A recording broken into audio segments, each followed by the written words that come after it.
It's a beautiful sunny day in December in southeast Texas, but unfortunately it's going to be a little cold. And we've looked at how to turn the water off to a house and drain the pipes, but now what about that sprinkler system? Let's take a look at that and just learn the basics. How can you shut off the water? How can you drain it down? Let's take a look. Alrighty, before we take a look at how to shut down a sprinkler system, let's just learn the basics of this. Usually found next to the main water that goes into the house. Here's the main water shutoff. That's the one that goes into the house. Now, not all systems have this, but this particular installer put an in-ground shutoff. You can see that valve down in the ground. That's one way if I wanted to shut off the water from the main riser here over to here. That's where I could do it, but for today, I'm just going to leave it there. And then physically, this is the riser. The riser comes up.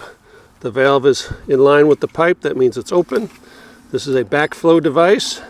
And then from there, the water takes a left turn, goes to the sprinkler system, back down into the ground with another valve here to isolate that. And that's really it.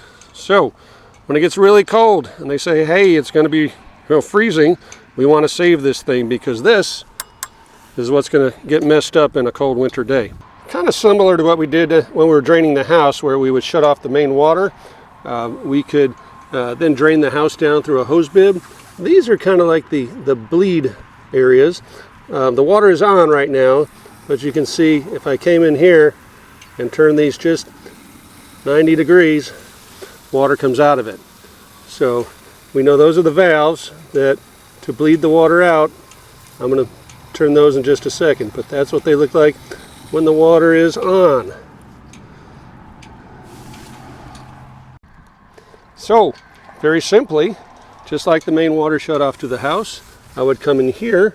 This is the water coming from the main. I would just turn it 90 degrees. And then I would come in here with my flathead screwdriver. Usually I start on the bottom one. If you just partially turn this a little bit, you can see a little drop came out. And the upper one I'll open because there's two different chambers in this backflow device. I'll open that one. So now these valves are open. Air can get in here. And if water were to come in here, it would back up and go from there. This valve is still open. But right now, the water is off, the valves are open, and now we'll do a couple things extra.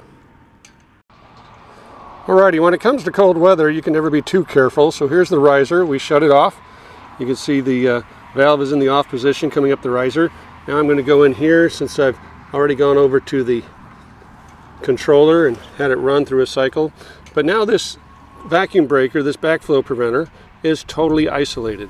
Now I'll come in here. If you have some things, just grab a towel, some rags, something, and add some insulation.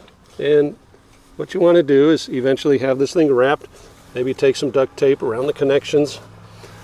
And so I'm covering the valves, the vacuum breaker, all that stuff. And maybe I'll come in here with a second towel. Again, never be too careful. You don't want it too tight. You want to have some air in it because the air is what helps isolate it and insulate it. So, but that's just something extra to do to keep it warm. But go from there.